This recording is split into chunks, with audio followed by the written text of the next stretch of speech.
What's up, everybody? I came across these old tree stump houses in the Pacific Northwest, and these are pretty cool. They show the ingenuity of opportunists, in early America before there was any, rules or regulations. And it's a two-sided coin. On the one hand, you have the freedom to build your house out of an old tree stump. And you also have the freedom to cut down 1,000-year-old trees.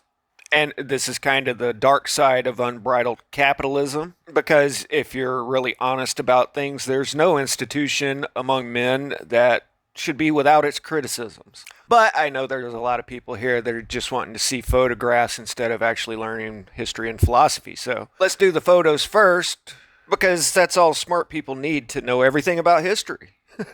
First thing I want to comment on is the clothes. Everybody always says, look how nice they're dressed. And they just popped out of the incubators in suits.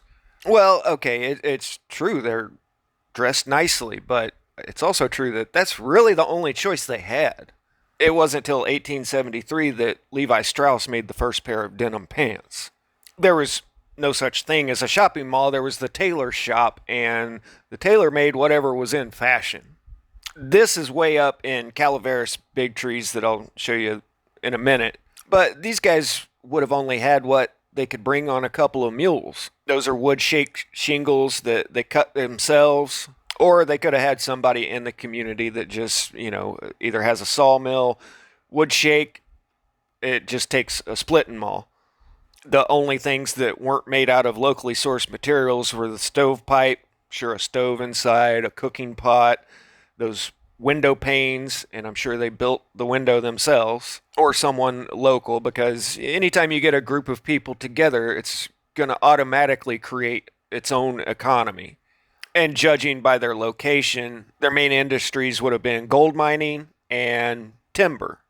Here you can see all the check marks up through there where they stick their planks in to climb up and get to whacking at it. This was a lot of hard work.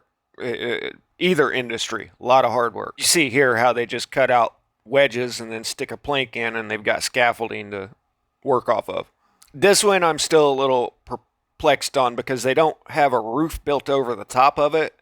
I am assuming it does have a roof, but could be open above. I don't know. But that would be incredibly hard to carve out, because in order to split wood, you have to have space for it to move to. And if it's surrounded by solid wood, then getting that initial space hollowed out would be incredibly difficult. Now, they may have burned it out like a dugout canoe, the old style of burning all the unwanted material out of the center of a log. Don't know if you guys have ever seen the Townsend's channel. It's really cool. They basically do everything the old school way, and for good reason. That was a 2-episode project. That's a lot of work. And it amazes me that some people are so disconnected from how life was for thousands of years, to the point where they can't figure out how people used to dig holes in the ground. Trust me, this is a lot more work than digging a hole in the ground. But once again, the glass panes are the only thing I see here that's not just locally sourced. And, people didn't spend their childhood years getting indoctrinated with a bunch of useless facts and learning how to be sheeple. So, they learned how to do all these things themselves. And this would have been incredibly easy compared to, building a whole house from scratch. But back then, you spend a summer or 2 summers building you a house, and then you got a house for life. And that's it. All you got to worry about is food and clothing after that. You weren't forced to participate in a monetary system that automatically creates more debt than can ever actually be repaid.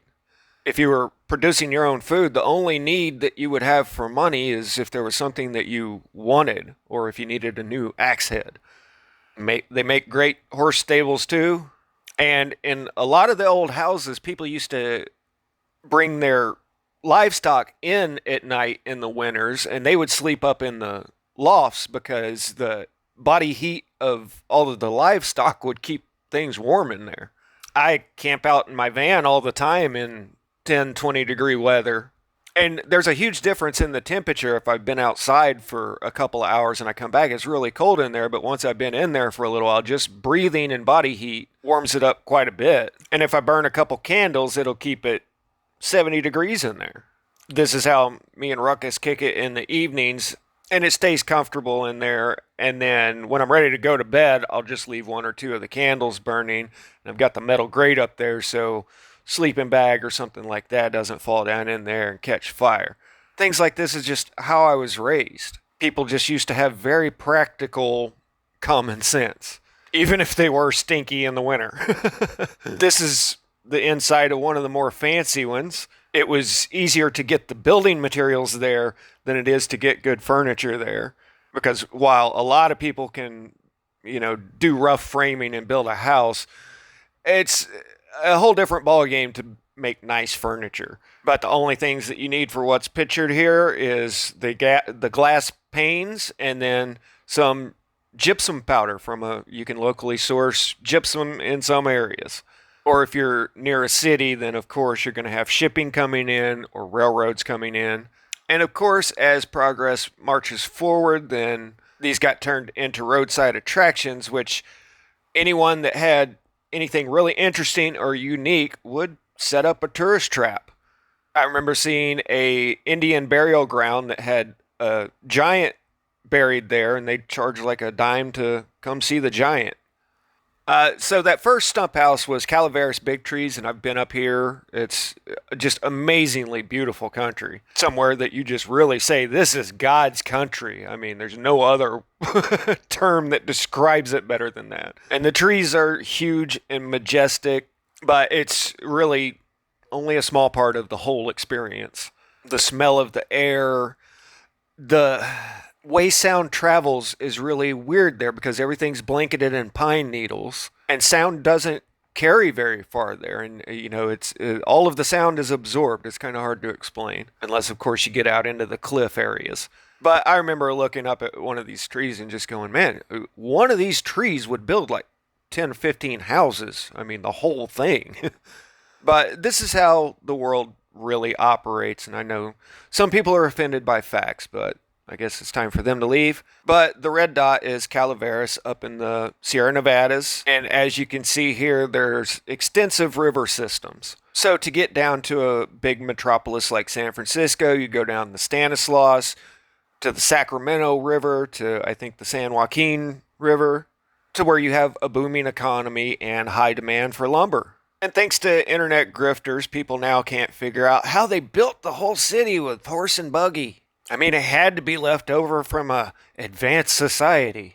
I spent 2 years remodeling these old houses that are all sliding off down the hill, out of square, out of level. Structural members just hacked out from where they installed the old knob and tube wiring when electricity became a common thing. And I see a brick building there to the right, but 90% of all of these, they're called Victorian houses because this was the Victorian era, are wood framed with wood siding and wood floors.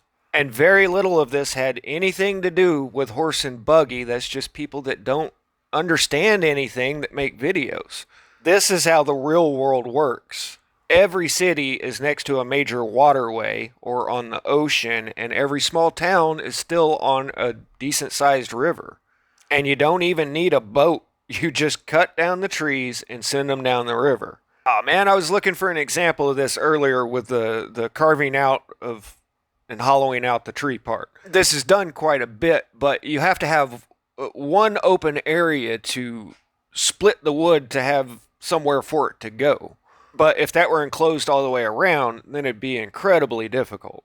But anyway, cut down the trees in the forest, you send them down the river to the sawmill right next to where you're building. In this case, the production was being done over in Oakland, right across the bay from San Francisco. You got a sawmill set up with a water wheel. A river drives the mill. And just like today, they produce all of the linear lumber and then ship it over on a barge to where they're building at. And just like today, developers would build entire neighborhoods at one time. I'm not going to go digging for a residential construction, but Here you see the railroad tracks. There is all kinds of infrastructure that has to be in place to build a neighborhood. In the old days, I guess really all you needed was the sewers, but more modernized, you need water, electricity running into there. And they would just build rail tracks to where they're building that go down to the waterfront where it's being shipped into. And these are rather rudimentary. All you got to do is lay down some logs and then throw the tracks on top of it. And then when you're done building the neighborhood, you pick up the tracks, you pick up the logs, and you set them over to the next neighborhood that you're going to build. I mean, seriously, if all of these cities were already here, then why did they go out and cut down all of the forests? And how did the people before get the building materials? But honestly, after a video I saw last night, and I'm going to do a video about this, I see that it's not a problem of rationale. It's a problem of mental illness in this country, and I am serious. I've dealt with so many people that just fly off the handle because of rational thinking, because they want to be stuck in their little fantasy world. But we'll cross that bridge when we get there. Even if the cities were built with horse and buggy, they would have no problem pulling it. I mean, do you guys honestly think that they just stacked all these logs up and put two horses in front of there just to take a photo?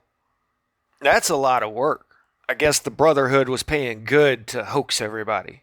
This last part is just for you one percenters, because I know you're the only one still watching here. America really was the great experiment that actually took the thoughts and ideas of the Enlightenment period in Europe and France and put them to the real world test. The Constitution may have been penned in America, but the thought process started in France. And it was because the Catholic Church, they ruled by the crown and the gown. It was the clergy and the king. And the king only had divine right through the grace of the church. And so it took a lot of very smart people hundreds of years to formulate a system of governance, for the people, by the people. And had early America been more principled, like those original founding ideas, we wouldn't have things like just stripping whole countrysides for the timber and then leaving it just trashed. That's the downside of just gross, unbridled capitalism. But this is not what the original thinkers intended. More idyllic, possibly naive, probably naive, like enlightened self-interest. When an individual pursues enlightened self-interest, that person may sacrifice short-term interests to maximize long-term interests. This is a form of deferred gratification, something we don't understand at all today with our instant gratification society. So Rousseau had warned that vanity and greed, selfishness had entered the hearts of the noble savages, and that would be us, although the term later went to mean the Native Americans. He was warning about the European stock and pointed out how the strongest had fenced off plots of land for themselves and forced the weak to acknowledge the right of private property, and this extends into all forms of business. To where what happens in reality is one guy got the government's permission to go out here and chop down all of these trees, and he hired hundreds of other guys for pennies who would then go spend all of their money on booze and women to the local shop owner. And when it's all said and done, they're broke. The countryside is absolutely demolished. But hey, that one guy is a millionaire now. So letting everyone just do as they will is not the best system. So it is actually good that things are somewhat regulated now. Unfortunately, it is still a racket because I can't remember the family name, but one family controls the lumber rights to all of Northern California. And it's the same with every utility and industry. So capitalism is good. I mean, you need a reward for your hard work. Otherwise, you're not going to have any motivation to do anything. There's been plenty of social projects where there's no individual reward for the work that you put in, and they all starve to death. But, 100 years, 200 years into this project, what's happened is all the industries have been monopolized down to a few people control all of the goods and resources on Earth.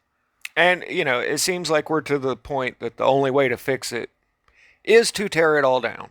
But it needs to be us doing that and reclaiming the 90% of everything that is controlled by a handful of people instead of that small group of people tearing everything down and taking the remaining 10% that the rest of us still have. Anyway, that's enough philosophizing for me. Go take Ruckus for a walk. See you guys later. Static out.